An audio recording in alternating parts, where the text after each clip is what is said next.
All right, call this meeting to order. Please stand for the Pledge of Allegiance.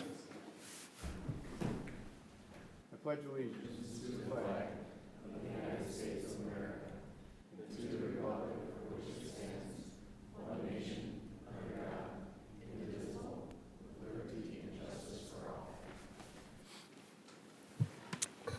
Okay, thank you for all attending tonight. Will the clerk please record the attendance? All council members are present, Mr. Mayor. Thank you. Action to approve the agenda. Entertain a motion to approve the agenda. So move. Second. Any comments from the public on the agenda? Are there comments from the council? Will the city clerk please call the roll? Doran. Aye. Niemeyer.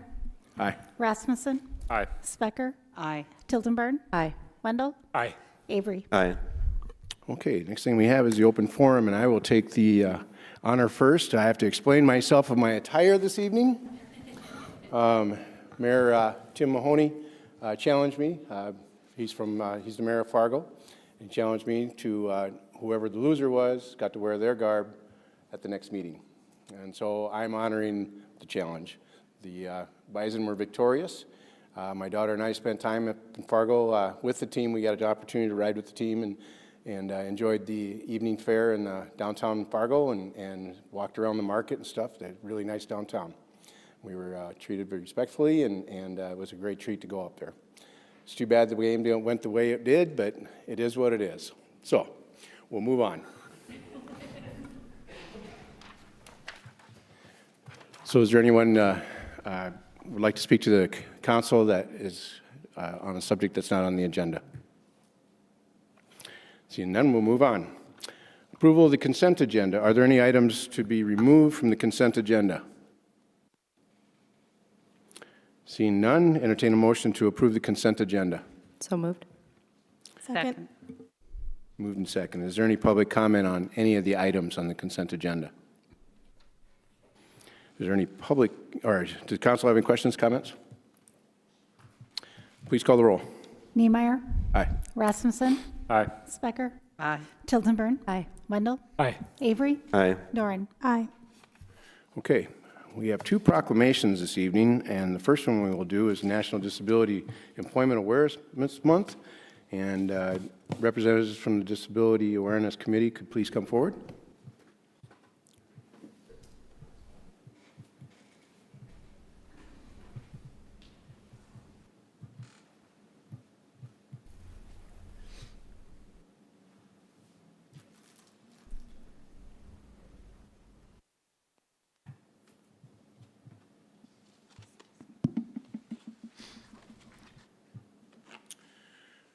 All right, mayoral proclamation. Whereas National Disability Employment Awareness Month is commemorating its 79th anniversary of educating about disability employment issues and celebrating the many and varied contributions of America's disabled workers. And whereas NDEAM is led by the U.S. Department of Labor's Office of Disability Employment Aid Policy, but its true spirit lies in many observances held at the grassroots level across the nation every year. And whereas employers of all sizes in all industries are encouraged to participate in NDEAM, and whereas workplaces welcoming the talents of all people, including disabled people, are a critical part of our efforts to build an inclusive community and strong economy. Now, therefore, I, Ope G. Niemeyer, Mayor of the City of Brookings, do hereby proclaim October 2024 as National Disability Employment Awareness Month. And I call upon employers, schools, and other community organizations in Brookings to observe this month with appropriate programs and activities, and to advance this important message that disabled people are equal to the task throughout the year.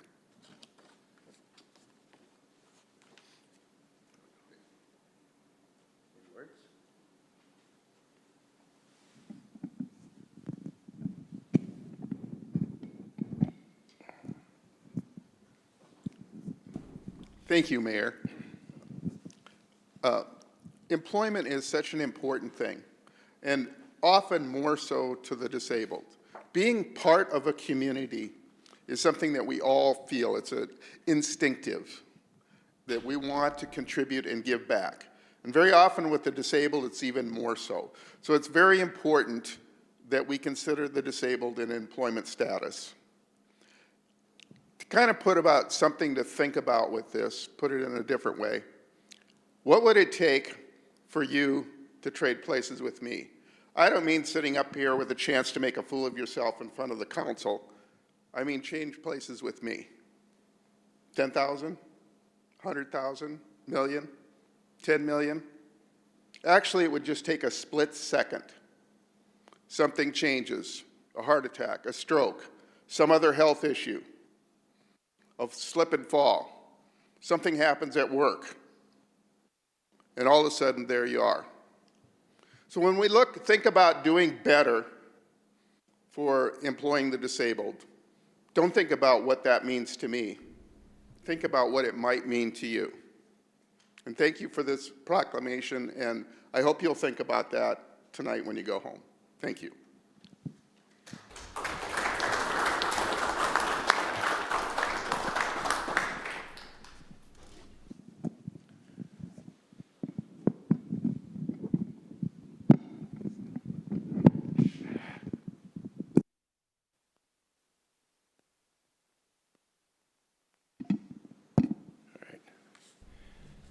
And then I have another proclamation here, and this one's near and dear to my heart. And that, Lindy, right? Please come up. I have my notes back there, so I'll introduce you. So this is a mayor proclamation. Whereas the Council for Opportunity and Education has declared an annual first-generation college celebration each year in November to celebrate the passing of the Higher Education Act of 1965, which expanded opportunities for low-income first-generation populations. Whereas education is a priority in Brookings, South Dakota, and whereas first-generation students and alumni exhibit resilience in their path to earning a degree. And whereas first-generation students and alumni make important contributions in the Brookings community. Now therefore, be it resolved that I, O.P.G. Niemeyer, Mayor of the City of Brookings, do hereby proclaim Friday, November 8th, 2024, as First Generation College Celebration Day. And as I said, this is kind of near and dear to my heart. I am, on both sides of my mom and dad's family, a first-generation graduate of college. It was quite an honor for both my families, and it's special.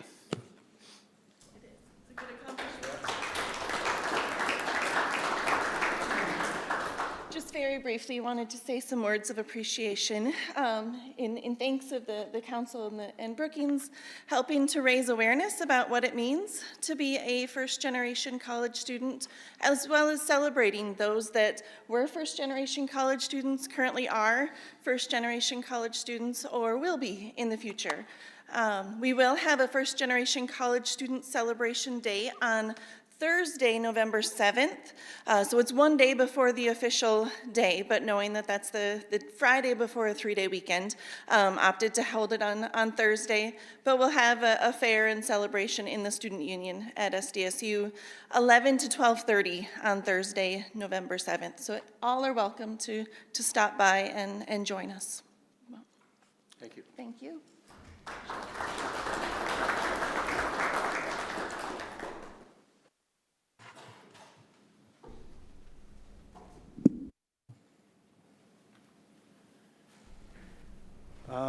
I'd like to invite Claire Kennecke from SDSU Student Association.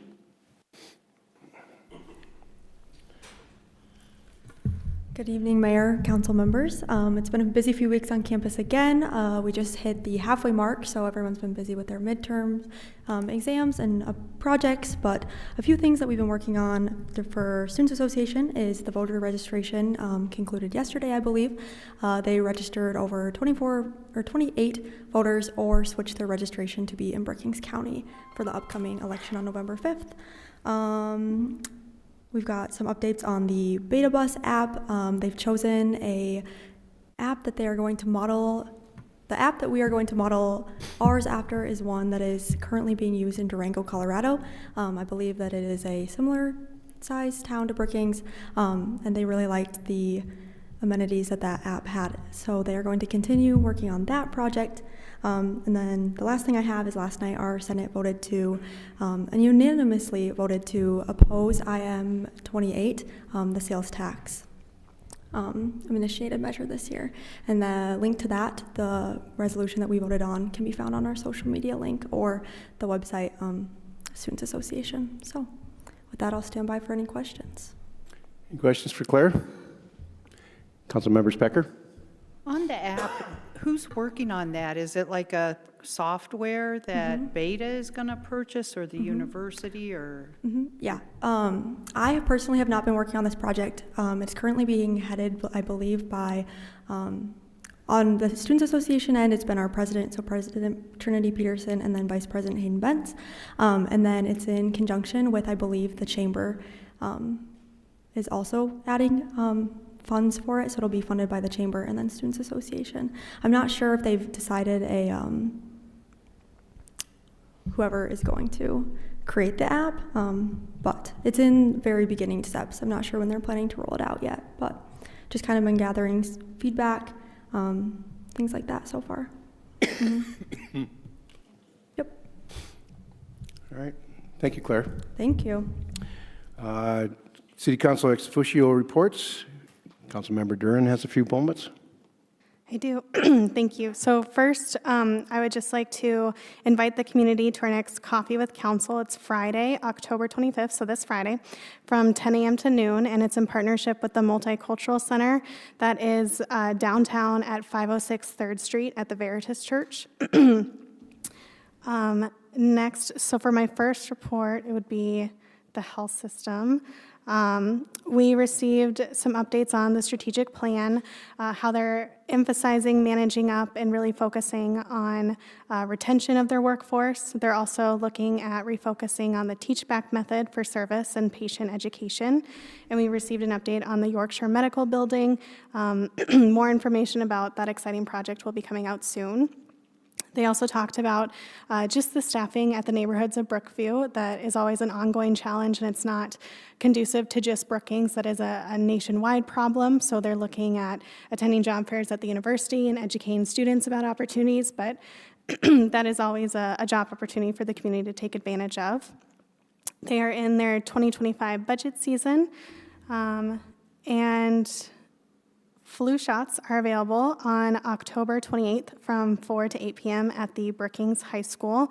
The Register just did an article about that, so you can find more information. That is available to any Brookings County resident ages 18 and older, and those flu shots are free. And then finally, BHS did become a donor collection depot for the Mother's Milk Bank of Iowa. It's the 4th in South Dakota to do so, and there's depots in Iowa, Minnesota, Nebraska, South Dakota, and Wisconsin. And so you can order milk to those depots as well. So it's a regional opportunity. Should I keep going to Senate too? Say again? Should I go to the next one as well, next Sure. organization? Okay. Sure, absolutely. So then the next report I have is for Students Association. So just a reminder to the public of why we created this position, because Claire does come to these meetings and gives great reports on what the students are working on. This was an opportunity that was requested by Students Association to have city council representation once a month at these meetings for us to be available to students and to just build that better relationship with Senate. So Claire will update on what the students are working on. Councilmember Rasmussen and I will update on kind of just our portion of the conversation. So we had lots of questions around construction and just different construction projects that are happening around the community. So a great reminder to the public is if you are also wondering what's happening with construction, to visit our website, brookingscommunityconstruction.info. We also just gave an update on the reasonable accommodation requests that we, or amendment that we had passed at our special meeting a little bit ago. We gave an update on the street closure for Hobo Day that was a bit ago as well. And then we just talked about our budget season and a little bit about downtown safety. So kind of recapping just a few of our meetings that have been occurring with City Council. End of my reports. Thank you. All right, item 7A, action on resolution 24-095, a resolution authorizing change order number 1 for project 2020. Wayne, did you? Mayor, I do you have had a one too? BMU report. Okay, all right. I was all geared up for it too, so. I just- thought, oh, I'm sorry, but I thought you already did one in the last meeting. No. I Okay, went- please, okay, please. All right. I'm sorry. So I attended the BMU meeting that was held on Tuesday, October 15th, and it was interesting that a lot of the issues that were on the agenda and that have been on the agenda related to water, water rate review, the water treatment plant, water strategic priorities, water rights. We're putting in new wells. We're decommissioning some wells, adding some new ones. We got some new structures on our wellhead site. So it was interesting, and I made the comment that we have a lot of issues with water at our city council meetings, and we're always trying to figure out how to water our golf course. And we've had various ideas. Some of them didn't work out for one reason or another. And Eric Witt told me at that point, he said, you know, I've had some ideas about that. And he talked to me right after the meeting. And then by that Friday, we had a meeting with Eric, Kristen Zimmerman, Josh Bauman, the golf course manager, and myself to discuss what he was talking about. And he presented a plan that, and I've got a list here of some possible advantages. One is that the wells that we would be accessing are about 1.16 miles from the golf course.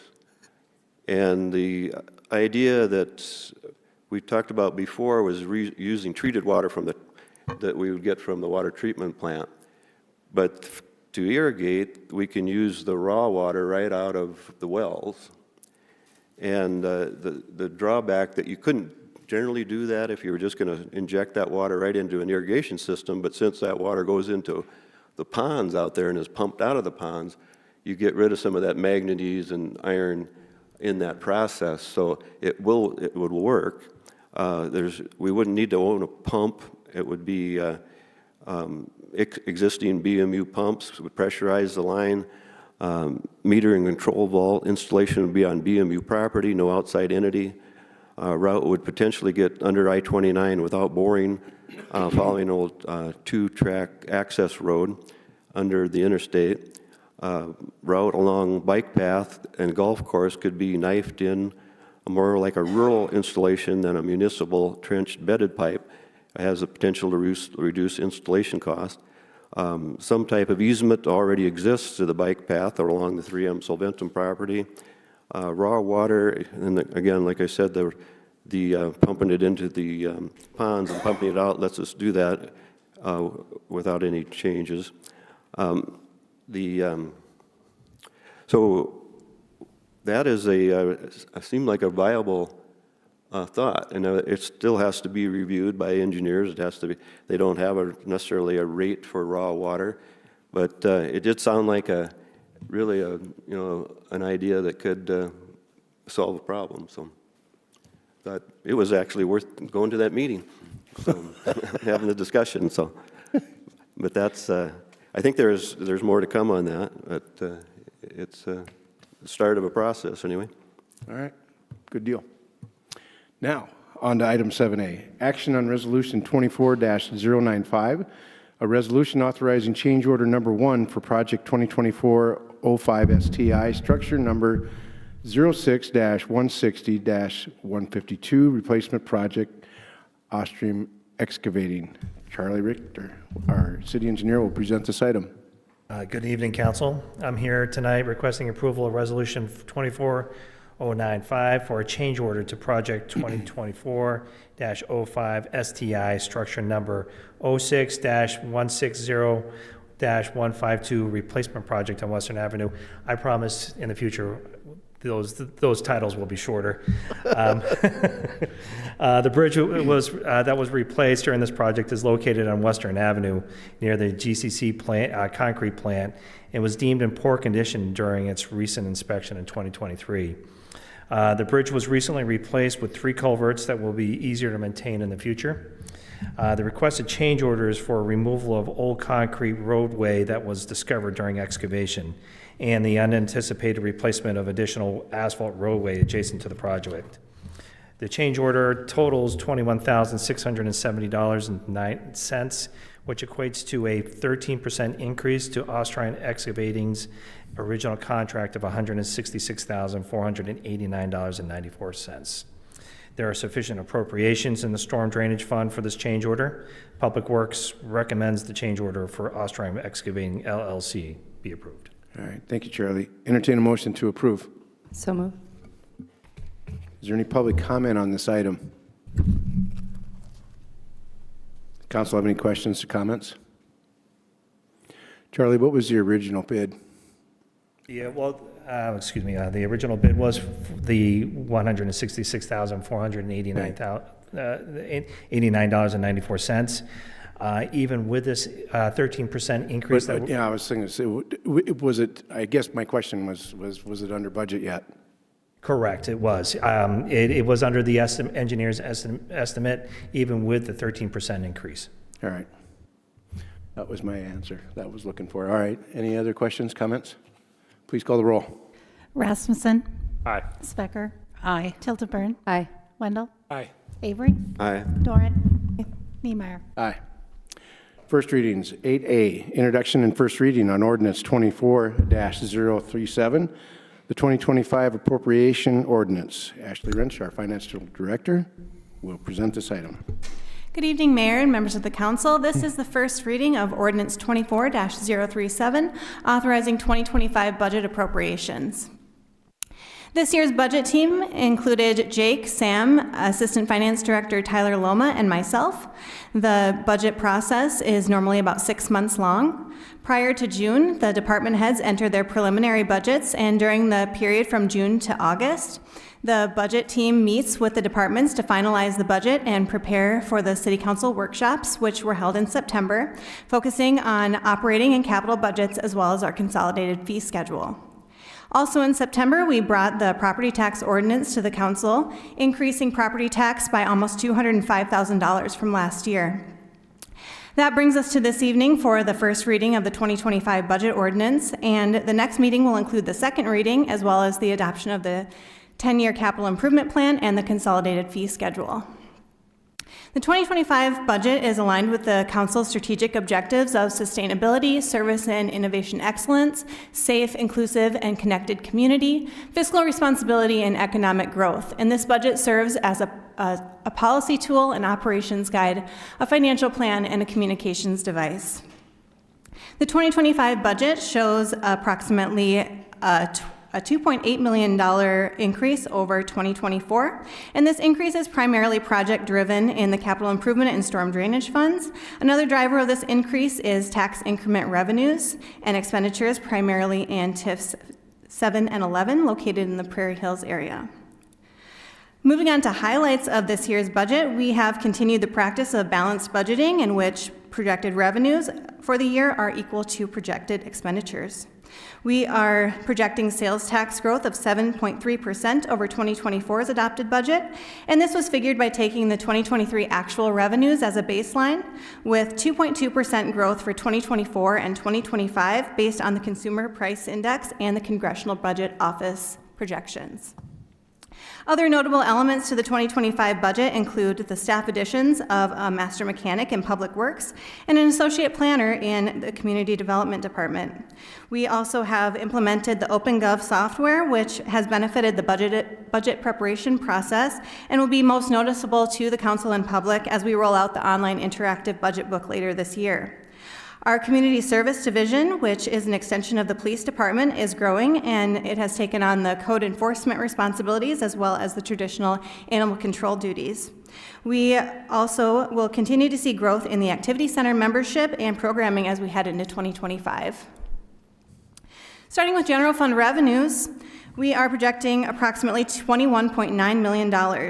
As you can see, taxes make up the main source of our general fund, with sales tax at almost 47% and property tax at just over 19%. Transfers from other funds make up about 15%. Departmental revenues are at 13%. Intergovernmental revenues are at 4%, and then other revenues at 1%. Expenditures are balanced with projected revenues at $21.9 million. Police, Public Works, and Parks, Rec, and Forestry make up 66% of the general fund budget combined, followed by Finance, HR, and IT combined at 8%, Administration and Library at approximately 7% each, Fire and outside agency subsidies are at just under 5% each, and then non-departmental expenditures are at 2%. We're projecting just over $14 million in the capital improvement plan expenditures in 2025, and this plan is balanced over a 10-year period and takes fund reserves and projected revenues into consideration. As you can see, second penny sales tax makes up the majority of revenues at 72%, with other sources such as the contributed reserves, interest, TIF revenues, and transfers in making up the remainder. General capital expenditures make up 70% of the budget, with bond payments, transfers out to other funds, and outside agency funding for the Performing Arts Center and the Brookings Health System primarily at 11, 10, and 7% respectively. One change to note that was not presented in the workshops is $320,000 in economic development reserves to be used for the downtown grants, which will be presented in greater detail at a future council meeting. Some of the capital project highlights for 2025 include street maintenance at $3.6 million, the Inclusive Play Project at Fishback Park at $900,000, the Public Works and Community Development Office renovation at $361,000, the skate park renovation at $315,000, and various vehicle and equipment replacements across the board. The second reading of this ordinance will be scheduled on November 12th, and with that, I'd be glad to answer any questions you may have. Thank you. Thank you, Ashley. Is there any comments from the public? Council, any questions or comments at this time? All right, thank you, Ashley. So then we have second readings.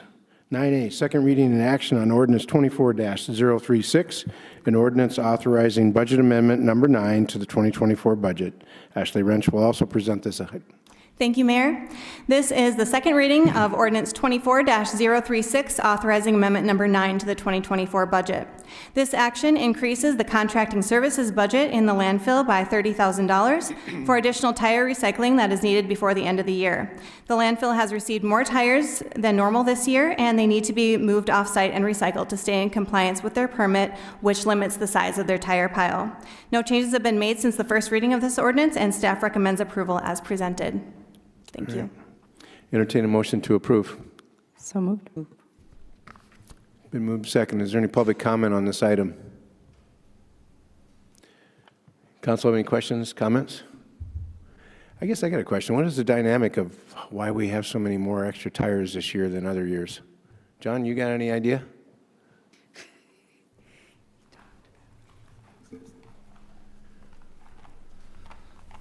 Good evening, Mayor, City Council members, John Thompson, Public Works. To answer that, no, we do not have a great idea. Actually, at the first reading of this, I tried to look back at the details, and it's individuals. It's not a bulk tires coming in from outside of the jurisdiction. It's just a lot of increase of just single and multi-tires in trucks. Wow. So our rates are favorable to Sioux Falls rates, but it's not enough to transfer tires up. All right. Thank you, John. Any other comments, questions from council? Please call the roll. Specker. Aye. Tildenburn. Aye. Wendell. Aye. Avery. Aye. Doran. Aye. Niemeyer. Aye. Rasmussen. Aye. Motion passes. Item 9B, public hearing and action on a request for an on-off sale malt license for Quick Trip Incorporated, DBA Quick Star, number 1718, located on 2016 20th Street South. Bonnie Foster will present this item. Mayor and council members, items 9B and 9C pertain to this location for Quick Star on 20th Street South. They are applying for an on-off malt license and an on-off wine license. Action on 9B pertains to the malt license only. If you do approve this license, it would be effective upon the South Dakota Department of Revenue review and issuance of that license. A representative from Quick Star is present this evening. If you have any questions for them, staff recommends approval. All right. Entertain a motion to approve. So moved. Second. All All right, open the public hearing on this item. You guys are more than welcome to do an infomercial if you want.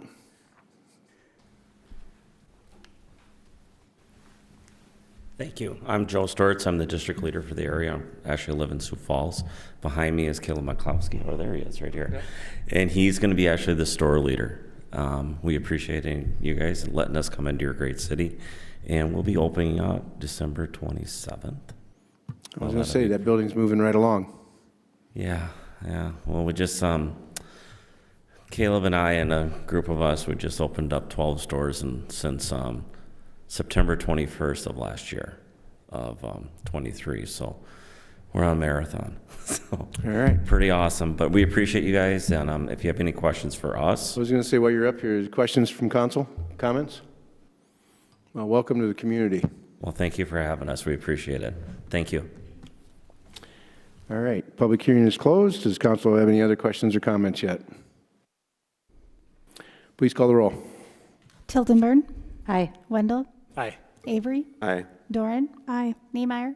Aye. Rasmussen. Aye. Specker. Aye. Item 9C, public hearing and action on Resolution 24-092, a resolution authorizing the city manager to enter into an on-off sale wine operating agreement with Quick Trip Incorporated, DBA Quick Star, number 1718, located on 2016 20th Street South. Bonnie already has kind of introduced this, so we're just going to move right on to entertain a motion to approve. So moved. So moved. Public hearing on this item is open. Any public comment on this one? Public hearing is now closed. Does council have any questions, comments? Please call the roll. Wendell. Aye. Avery. Aye. Doran. Aye. Niemeyer. Aye. Rasmussen. Aye. Specker. Aye. Tildenburn. Aye. Okay, on to other business. Item 10A, a tabled item, action on resolution 24-076, a resolution adopting the downtown Brookings master plan. I now entertain a motion to remove this item from the table. So moved. Second. Will the clerk please call the roll? Avery. Aye. Doran. Aye. Niemeyer. Aye. Rasmussen. Aye. Specker. Aye. Tildenburn. Aye. Wendell. Aye. Samantha Beckman will present, assistant to the city manager, will present this item. Good evening, Mayor and members of the council. In November of 2023, after conducting a request for proposals, the city contracted with RDG Planning and Design to construct a downtown Brookings master plan. Over the past 12 months, we have been working on building a plan that would resonate with downtown and community stakeholders, as well as having actionable, achievable items for the city of Brookings and downtown Brookings over the next 10 years. The plan is intended to be a living document that would still allow City Council flexibility to make any changes down the road. In terms of public engagement, we have held a total of 4 public open houses, offered an online interactive map, and received over 500 comments both in person and online. We also held targeted stakeholder meetings with those that interact with downtown Brookings on a daily basis through their ownership of buildings and businesses. A steering committee of individuals dedicated to downtown was formed and met several times throughout the planning process to give their feedback and direction on the plan. City Council and staff, the Downtown Brookings Board, and our economic development partners were also engaged. Through this process, SDSU was involved with representation on the steering committee, and a parking project from 2 current SDSU students was also incorporated into the plan. This plan is intended to be a roadmap to guide future development and mobility patterns in downtown Brookings over the coming years through its list of suggested projects. Several possible revenue sources for these projects are listed in the document, but all would require further research. Staff recommends approval of the resolution, and I will turn it over to Corey Scott from RDG to give an overview of the plan, and we will stand by for any questions at the end. Mayor, Council, good to be with you again. I'm Corey Scott with RDG Planning and Design. Advancing the slides, do that. Here to present the plan once more, perhaps on a little bit of an abbreviated version. Overall, with the downtown plan, the overall premise is having a downtown by design rather than by default. And so in the document itself, you'll see a number of recommendations, and all of these go back to a series of why statements, and that's really the purpose of the plan that was evolving from all the public engagement that we had. So the 5 things that emerged to the top, the first one is we want to make sure what can we do as a community to stimulate private development?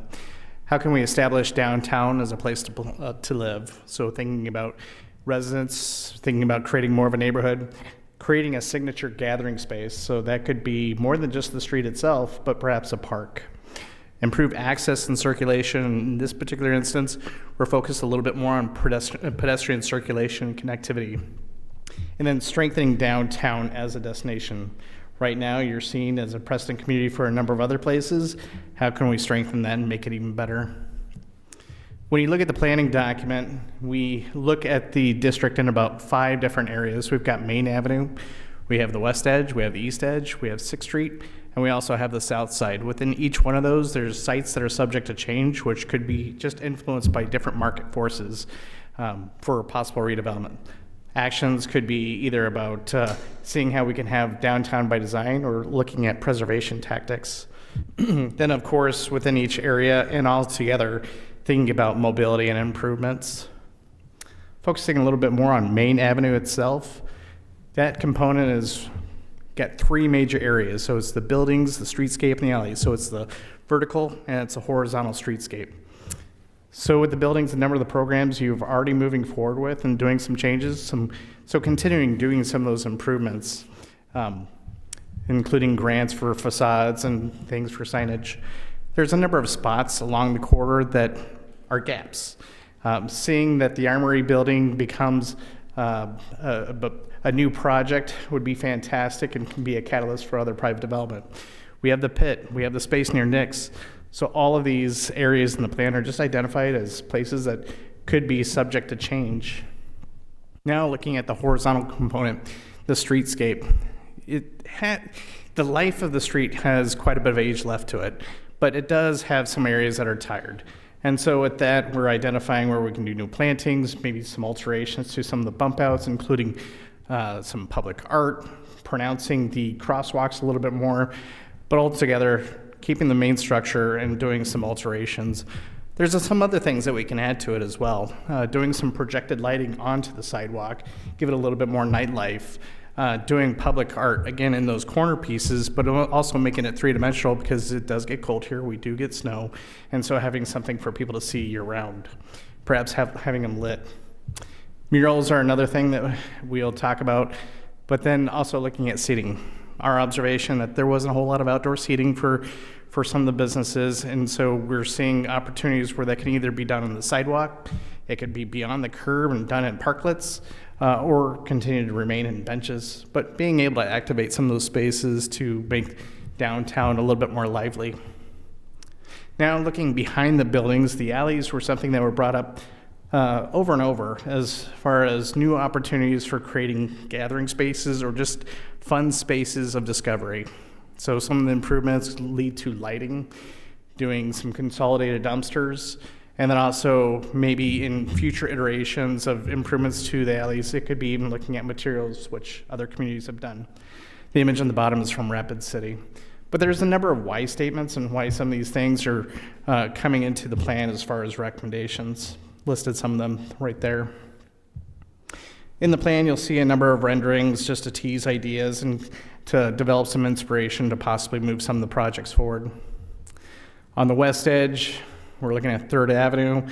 Much of this is looking at what could be some possible changes that could happen along the corridor, particularly if the 72-hour lot is redeveloped. But first, it's thinking about just getting across the street itself. Here's a photograph that we took of somebody who's crossing a big area. And so one thing that could happen with this is that we could restripe it, going from 3 lanes to 2 lanes and adding an angled parking. Parking was something that people wanted to see more of, and so this was one way where we could capture it. Now, it could be a pilot project where you just restripe it, evaluate it, see if it's working, and if it is working, then you can make a more permanent solution. So you can do it in stages. Lower investments, then maybe more, bigger investments. But when looking at the corridor and the possibility of seeing that 72-hour lot converting over to private development, it could stimulate the private market to do more development. If we've got the hotel, there could be some perhaps additional development that happens on the public safety building site. But how do we have a downtown by design rather than by default? We have a number of precedent projects already in the community that could apply to this area and even to the south side.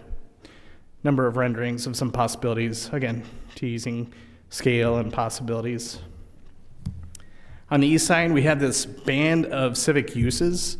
So from the museum, the activity center, the library, this building, how can we reinforce some of those themes? One of the things that came about was thinking about a park. That was one thing that this downtown, like other downtowns, does not have, a central gathering space. Right now you have a street, but not necessarily a space where you can have programmed and passive uses at one time. So as part of the process, we asked, do we want a park? And then with that, I think the answer that we got through our process is yes, but the type of and design of the park is still a little bit of unknown. Do we want to have a plaza? Do we want to have performances?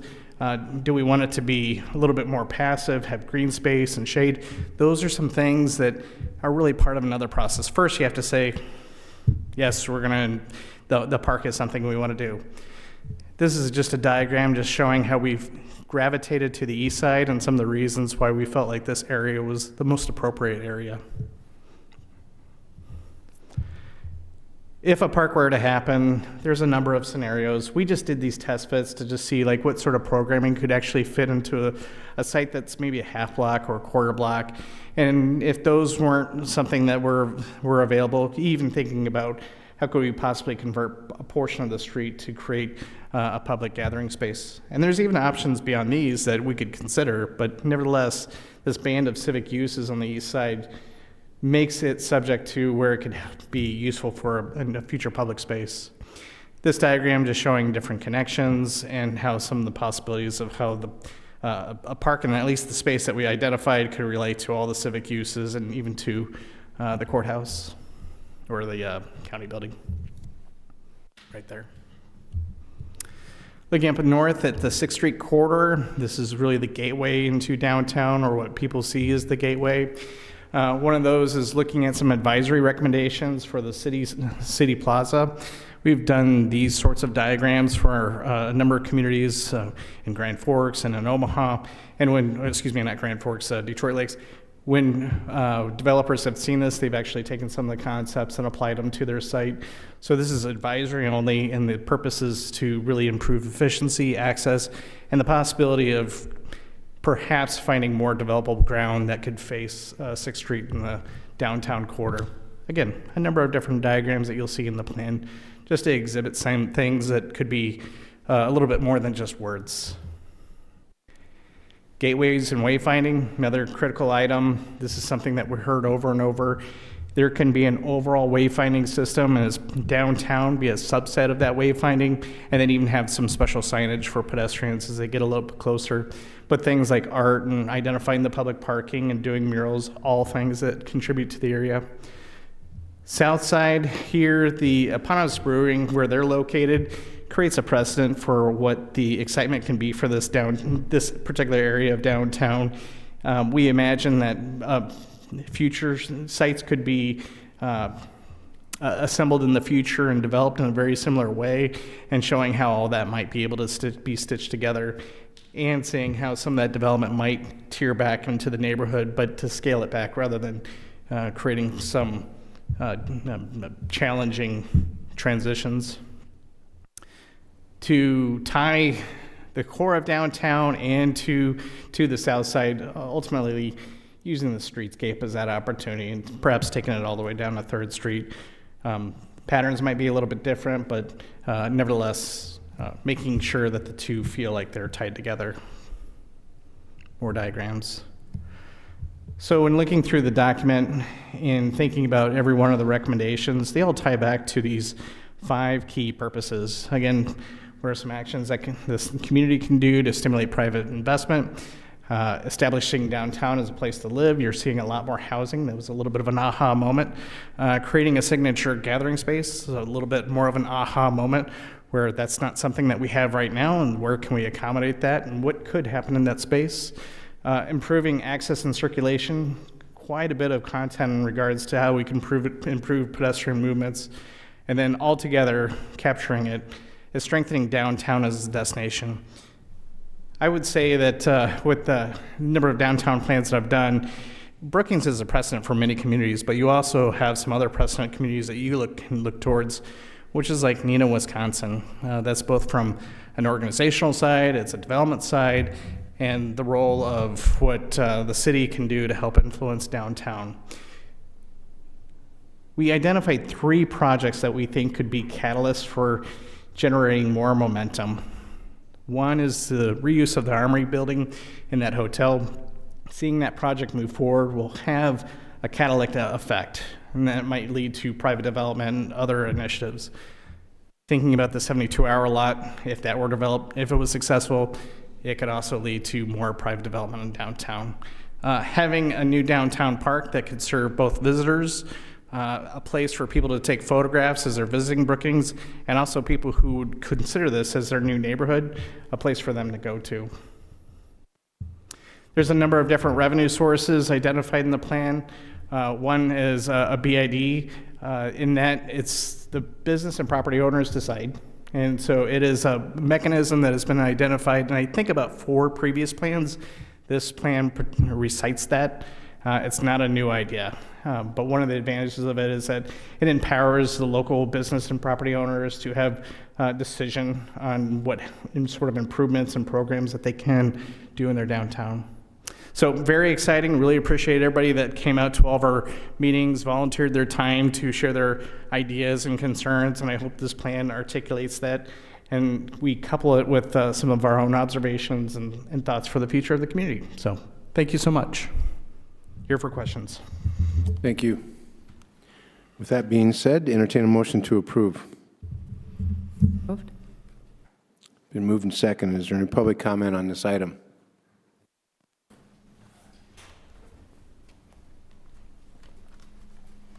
Hello, everyone. So I'm Kirsten Jes, Executive Director of Downtown Brookings. I just wanted to thank you all for the opportunity to bring this master plan project to fruition and your continued support of Downtown Brookings. I truly believe that the health of a downtown is a great signal for the health of our entire community. It shows how much the community cares about its businesses, about its people. It shows what sort of innovation our businesses have, as well as what vibrancy and life you can expect out of our community members. It's the most authentic place that a town has, is its downtown, its Main Street. It's what's going on there, is where the people are at. The age of our buildings, most of them are getting close to 100 years or over 100 years, and what this downtown plan does is it sets out a path for us to make it the next 100 years.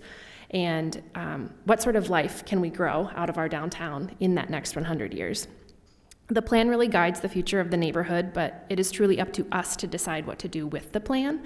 There's a lot of suggestions in there, a lot of ways to potentially make it happen, but at the end of the day, it's you guys, it's us, it's the businesses and the building owners in downtown, it's the whole community that figures out what's most important to us. What do we want to see from this plan actually come to life? So thank you for continuing to support the neighborhood. Thank you for everyone who came to those master planning sessions. The community input was absolutely vital, and we're excited to see where the plan goes from here. So, thank you. All right. Any other public comments, questions? Council have any questions, comments? Councilmember Specker. Yeah, this might be for Kirsten, actually. Of the business owners, you said you had the stakeholders involved, so maybe it's everybody's question. Do you know about what % of the property owners were involved at some point or another? I don't have a percentage. Do you, Sam? I would say I also don't have a percentage, but there were several engagement opportunities. We had the 4 public open houses, and then we also had those targeted stakeholder meetings where we met with, I know we had, off the top of my head, we had a round with property owners, a round with business owners, a round with bar and restaurant owners, and then we also had a few other rounds too. But of those ones, those targeted stakeholder meetings, those were smaller group sessions so that we could hear everybody's comments and that there wasn't 100 people in one meeting telling us a million different things, but that we could really get some targeted feedback for those. So I can't give you a straight percentage, but I know we have But there was a lot of input from businesses, property owners, community stakeholders too that came to, and then I know Kirsten did some. So in the process of communicating the master plan and the opportunities to input into the plan, we sent out 2 postcards, 1 letter, hand-delivered a letter around town, individually went into every business downtown to communicate it, radio ads, twice a month newsletters. We had social media ads, events up. We have a business owner Facebook group that we shared about. So we spread it as far and wide as we possibly could. This type of plan relies so much on public input. We wanted to make sure that everyone knew about it. If you were paying attention, you hopefully should have seen something about it. And do you think, I mean, it is a great collection of ideas for what downtown can be, and I think that's really exciting. But I think some people are concerned that it's sort of the way it's going to be. And I think it's clear that this is a idea, sort of handbook of ideas that the community can come together on. Yes. And I think I'm just saying that because of concerns. Mm-hmm. You hit the nail on the head. This is a plan. It is a list of ideas. It's a list of opportunities that we can use to help guide where we go from here. Nothing in the plan is anything that's a set in stone. This is absolutely going to happen. Everything is up to us to decide what gets implemented, what gets funded, how do we find that funding, do we, don't we? So it is very much, it's up to us. So the process, say the city decides they want to do something with the plannings downtown, is there going to be a study session about the next step, and then that's when people can provide further input on specific things before they're adopted?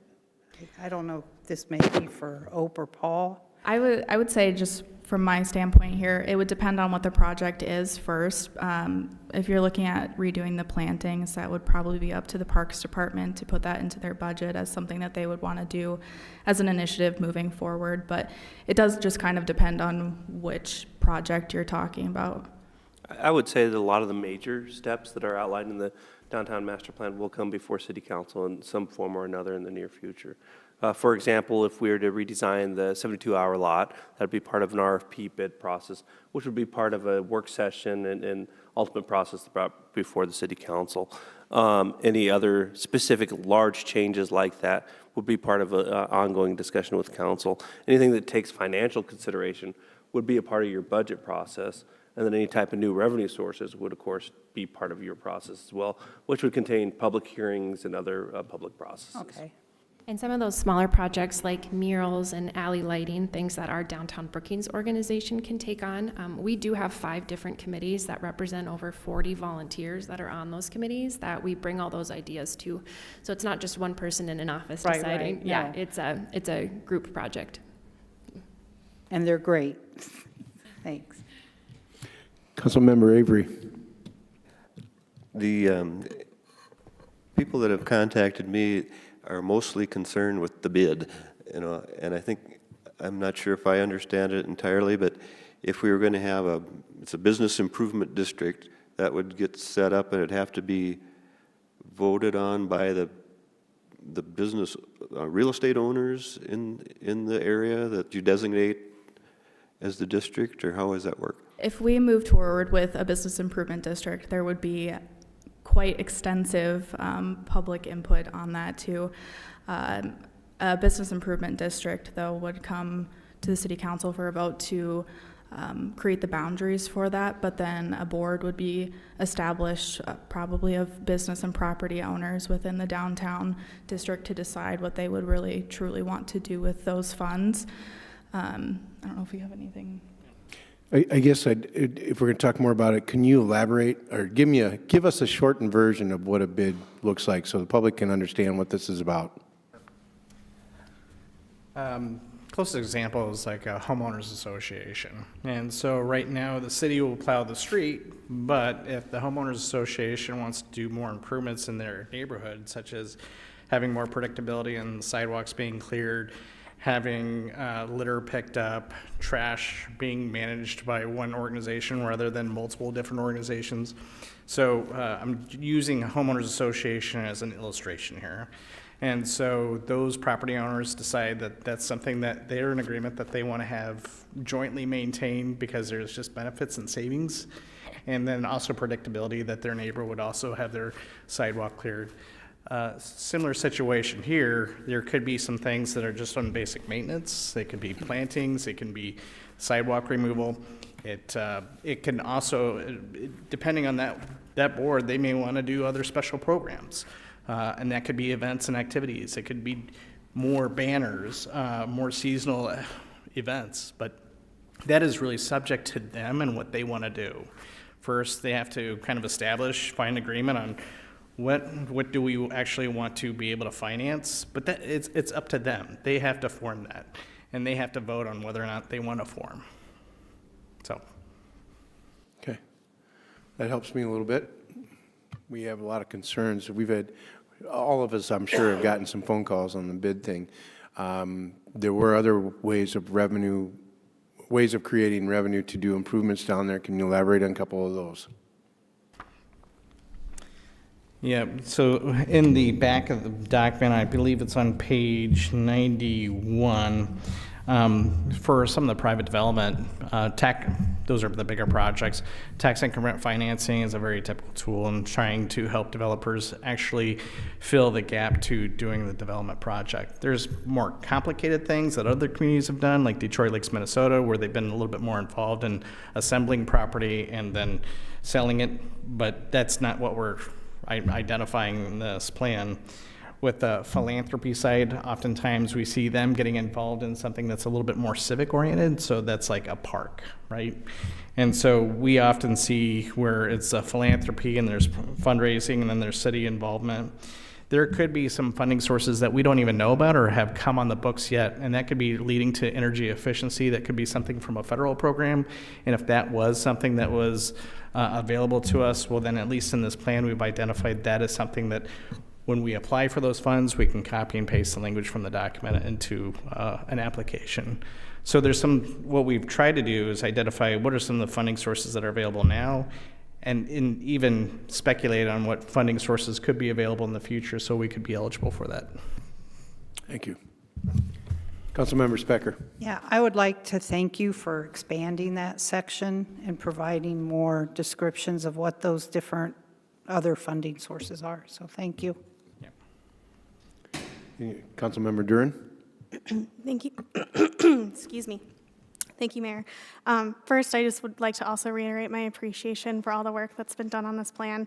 I'm really eager to reinvest in the vision of our downtown, and just like what Kirsten said, it's the soul of Brookings. So I'm excited at the concepts of this plan. I also did receive a few comments on the bid, so I appreciate that clarification. So just so that I fully understand it, the conversation to form one would be business-led, is that correct? And then they would bring that to City Council to formalize?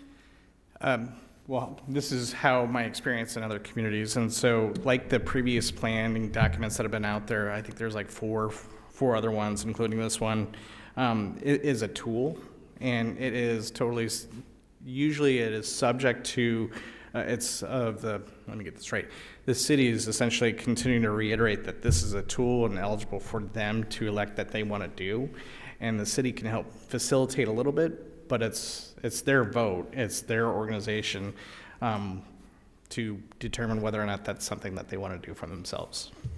Corey, to reiterate it, it's traditionally not led by the city, right? Correct, yeah. I mean, there's some, at the very beginning, there has to be a board that has to be established, and so typically, like the mayor would appoint that board, but then they would have their own bylaws and be subject to their own governance. I was just going to add to that, yes, it would be business, probably property owner driven actually, and then the Downtown Brookings organization would have a hand in that too. Sure, okay. And then I had a second question I have to find. And then just a question on the other funding opportunities. Would those be led, I'm assuming they're probably going to be project-based like we talked about. Would those efforts be led by Downtown Brookings, or would it be a collaboration of kind of who's been involved in the plan, or who leads those efforts on those other funding opportunities? I would say that it would be project-based. We do have that, those tables in the back too that note the projects and the years that they would be subject to be up for those. But there's several projects identified for the city and for Downtown Brookings. I think maybe one or two other economic development partners are listed in there too as support agencies, but it would just depend. Sure. Okay, and then my final question is on the schedule again. Since you have to figure out the funding and figure out the priorities of projects, is there a vision for kind of an estimated timeline of any of these major projects, or kind of what's the next step that you plan on taking if this plan is approved tonight? Yes, well, so those three catalyst projects, the Armory, as you guys know, is kind of happening right now. We'll see where that ends up. The 72-hour parking lot, I do think it's identified as being in our plan in the next 3 years as something that we would want to put a request for proposals out for to see if there's anything that we can do with that piece of property. And then a downtown park would really be kind of up to city council to decide if that's a priority that you guys want to continue on. And if that's the case, we would continue to look at revenue sources for that, possibly grants. The Parks Department would also have a huge hand in that. And then, there's 3 different areas identified in that plan that a park could go. There's probably a few other areas, but it would really take a park design for that to happen. And in that park design, you would have to really establish the location at that point. Sure. Sam, I believe the budget also contains 3 programs that are part of this downtown plan. You want to talk a little bit about that and the timing of that? Yes, so in the 2025 budget, we have 3 programs that are maybe going to be adopted, and I will be bringing those forward probably in December, I would say, for a January launch date. So the first of those would be a continuation of Downtown Brookings' Lights, Camera, Action program, which helps to establish some placemaking opportunities and then help fund lighting and cameras for businesses.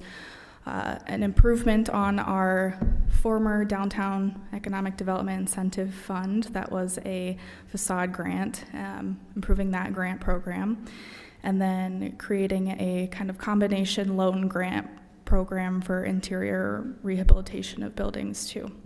So more info on that will be coming. Sure, thank you. I have one more question. Can I ask one more question? Okay, and then back to the bid too, just because we did receive a lot of comments, since it does go back to the business and it's property owner led on the conversation. Out of curiosity, have any preliminary conversations happened, since this is not a new concept? So just wondering if it's been approached by property owners and what the temperature check is of those conversations. That's a great question. A bid was discussed back in probably about 2003, 2005 or so, and at that time, the building owners were not on board with it. So we will be reapproaching it. We haven't had any serious sit-downs with people to discuss it yet, but that is something that will be coming. So we will be meeting with many people over the course of this to figure out if we did a bid, what would you want it to cover? What's most important to you? Do you prefer someone to do trash pickup, or do we prefer lighting, or do we want to work on a project? It's, again, it's really up to the building owners to decide. Sure. I am very excited about these concepts, so I do hope those conversations are positive and we do figure out some good compromises moving forward, because I want to make sure we can fund these projects that everyone gets excited for. So I look forward to the updates on those conversations. Yeah, and we did recently reach out to some professionals who know more about bids than I, and got some quotes on what would it look like if they came in and assisted having some of those conversations and being able to look at how much would it cost for a building to be a part of this, what would that financial burden be. So we will be bringing in some professionals to help kind of guide those conversations and figure out if this is a good solution for our neighborhood. Sure. Okay, thank you. All right, any other questions, comments from council? Councilmember Wendell? Thank you, Mayor. My question is for Corey, and you provided a couple of different potential revenue or funding sources. Have you seen communities our size that have used both the creation of a bid and a potential TIF to do larger type of infrastructure improvements? Can we stack that type of funding model? I have seen models where there is a big capital project that the city commits to, and they've indicated that we will do this big capital project. For illustration, I'll use a streetscape or a park. So it's a commitment of we're going to do this big investment into your neighborhood. We want to have some confidence that it's going to be maintained. And we know that from a city side, budgets fluctuate, and we need some security that maintenance is going to continue in the future. And so what I've seen communities do is help do the streetscape project, and then some of the maintenance is done by the BID or some of the programming, similar for like a park. So. I appreciate that additional information, in part because I think a lot of the concerns I've gotten related to the bid language that folks read in the plan was maybe equating the scale of that bid with the scale of some of the projects they're reading about, and this notion that a bid would be created to fund some of those kind of major infrastructure projects. And I think the idea that that's likely not the size and scale of bid, even though I know that the conversations around the district are in their infancy. I think it's helpful maybe to kind of bring that scale in a little bit about what a bid might be expected to lift for us and other options we'd have to look at for some of these other projects. Yeah, we've seen bids where they're really small and then they grow. One in Park Rapids, Minnesota, and that one, the story that was shared with me is that initially it was voluntary, then obligatory, and it wasn't a significant burden on the businesses. And that's a community of about 3,500 people. I would just say for myself, I feel like we have a lot to learn still about the potential pros and cons of a business improvement district. And so the adoption of this plan for me isn't necessarily a signal that I'm supportive of a district. And I don't think that's where anybody's mind is. I think we all recognize we have a lot to learn about what that might look like and the potential burden in outweighing the benefit. My colleagues on the council asked a lot of the questions I had, so I don't have a lot of other questions about the plan, but I just did want to note a couple of real positive outcomes I think have come from this plan and the work that you all have done on it. One is an opportunity, I think, for dozens, maybe more than that, hundreds maybe, community members and business owners and stakeholders to come together and talk about ideas around our downtown. I think we all hear a lot of chatter about the potential, but this created a venue for that to happen. You know, as somebody who's, actively engaging with community members around their frustrations, but also potential solutions often, some of the leading comments I hear around downtown is, how do we get more folks who visit the library or the Children's Museum to get into our downtown and take advantage of the storefronts and the restaurants? And I think this gives us a real sense of how we could invest in small and large projects that could encourage more of that behavior. Another comment I think we get often and a conversation we continue to have is the safety and security of downtown. And I think this also acknowledged how you can make some investments into place that can enhance safety and security of that space. And so I think this is filled with really phenomenal ideas, and I'm sure we'll have opportunities to prioritize those ideas. So I did want to pass on that note of appreciation. All right, any other comments, questions? Thank you for the presentation and the work that you guys have done. A lot of work. Please call the roll. Doran. Aye. Niemeyer. Aye. Rasmussen. Aye. Specker. Aye. Tildenburn. Aye. Wendell. Aye. Avery. Aye. Okay, item 10B, action on Resolution 24-094, a resolution transferring budget authority between city departments and funds. Ashley Wrench, our Finance Director, will present this item. Thank you, Mayor. This is Resolution 24-094, transferring budget authority between city departments and funds. This resolution has three parts. Part one is a transfer of $20,000 in temporary pay from Parks to Forestry to account for additional emerald ash borer remediation. Part two is a transfer of $1,000 from the Brookings Disability Awareness Committee budget to Parks and Recreation Capital as a contribution to the Inclusive Play Project project at Fishback Park for a communication board. And finally, Part 3 is a transfer from the Building Sinking Fund to the General Fund Building Maintenance Account for a pilot program to contract general facility maintenance. This resolution has a net zero effect on the budget as it involves a transfer of existing budget authority in the total amount of $46,000. Staff recommends approval of this resolution as presented, and I'll stand by for questions. Thank you. Thank you, Ashley. Entertain a motion to approve. So moved. Second. Is there any public comment on this item? Council have questions, comments? Please call the roll. Niemeyer. Aye. Rasmussen. Aye. Specker. Aye. Tildenburn. Aye. Wendell. Aye. Avery. Aye. Doran. Aye. Item 10C, action on Resolution 24-091, a resolution authorizing special assessments for snow removal and lawn care. Ashley Wrench will also present this item. Thank you, Mayor. This is Resolution 24-091, authorizing special assessments for snow removal and lawn care. The city currently has 11 properties with outstanding invoices, including 10 for lawn care and 1 for snow removal, for a grand total of $3,065. This resolution will allow the city to add these amounts to the 2025 property tax roll in order to secure payment. Staff recommends approval of this resolution as presented, and I'll stand by for questions. Thank you. All right. Entertain a motion to approve. So move. Is there any public comment on this item? Council have any questions, comments? So are these that have just been done, say, in the last 12 months then? Exactly, yes. Okay. And most of this was done by public or private or? This was services that were provided by the city to take care of code enforcement issues, basically. But city employees did the work? Right. Okay. How is that rated? How do they decide what the charges are? Our consolidated fee schedule. Okay. All right. Council have any questions, comments? Please call the roll. Rasmussen. Aye. Specker. Aye. Tildenburn. Aye. Wendell. Aye. Avery. Aye. Doran. Aye. Niemeyer. Aye. Item 10D, action on a preliminary plat for Lot 1 in Block 1 of Moriarty Edgebrook II. Mike Struck, our Community Development Director, will present this item. Thank you, Mayor and members of the council. The item before you is a preliminary plat for one commercial lot located at the northwest quadrant of the intersection at 22nd Avenue and 20th Street South. This is a 2.34 acre commercial lot.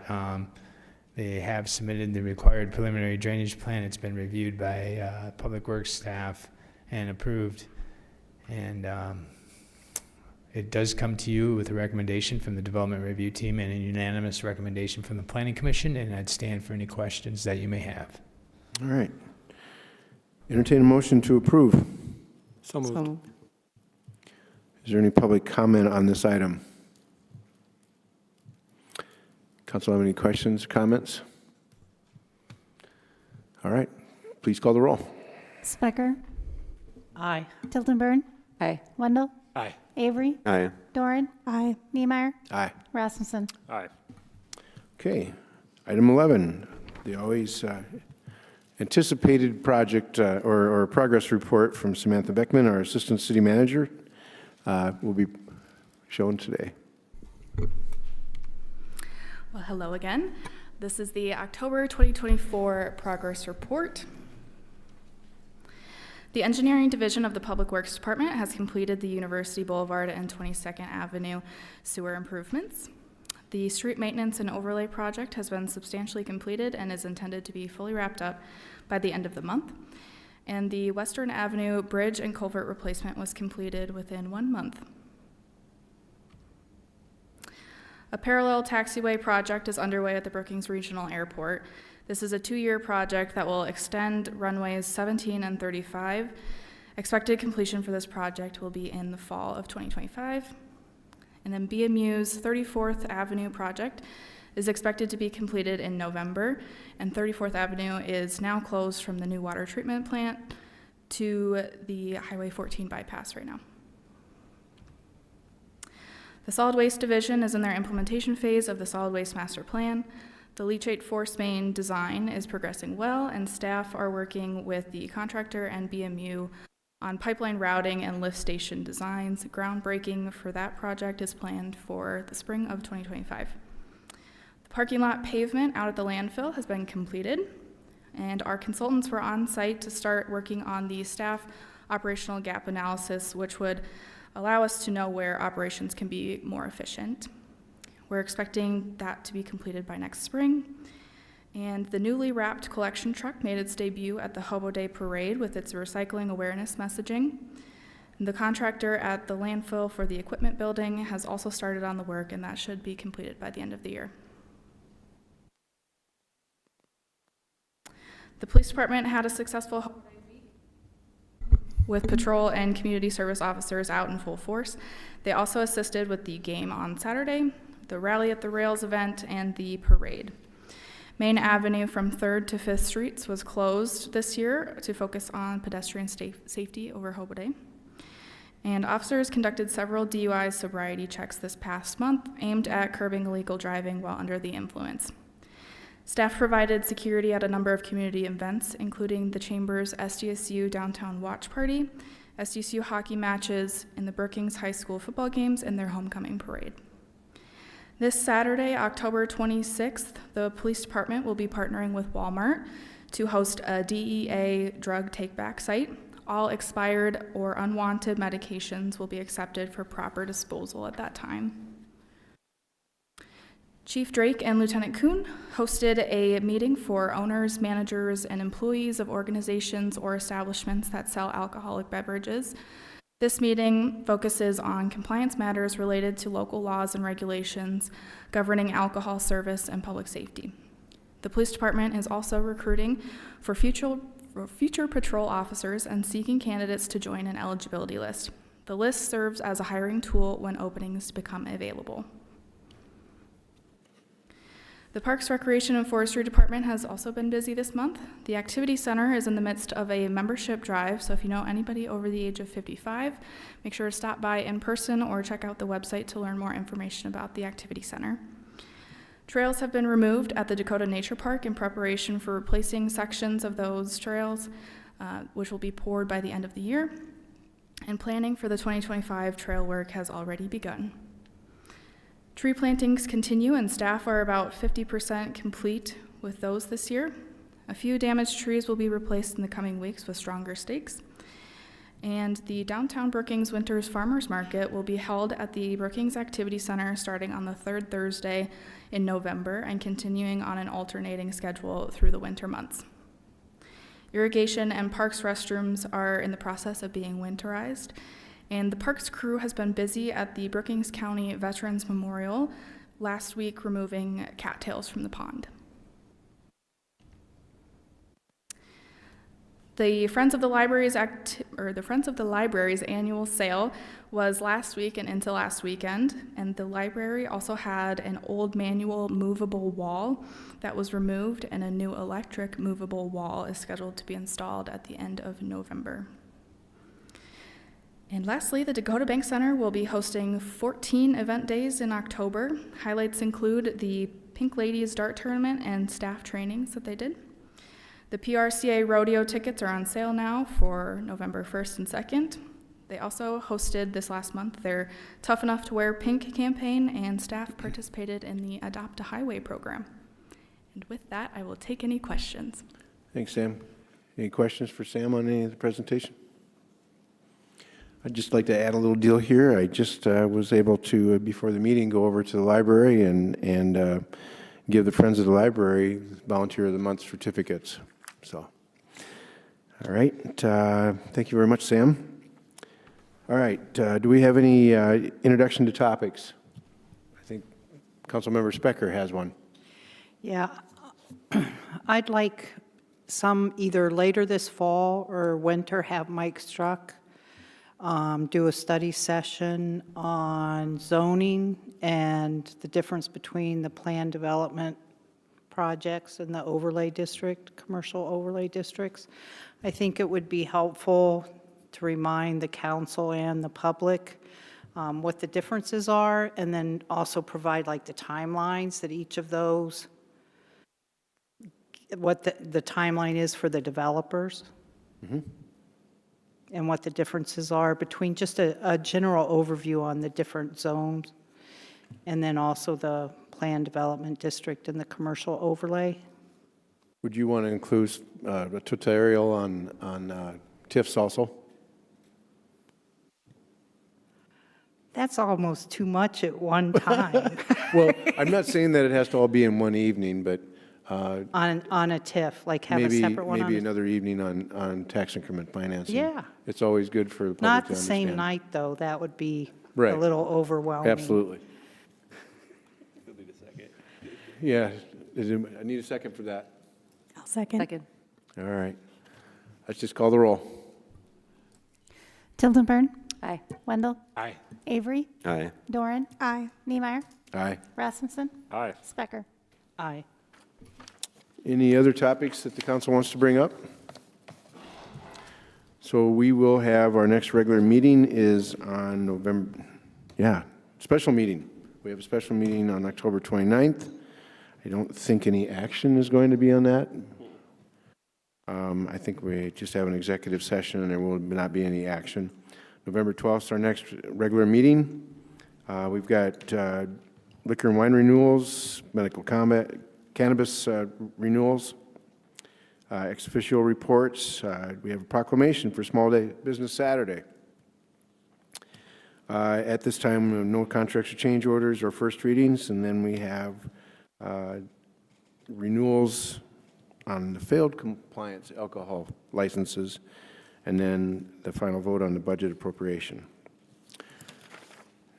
If there isn't anything else, I ask for a motion to adjourn. So moved. Second. All those in favor say aye. Aye. All those opposed? Meeting adjourned.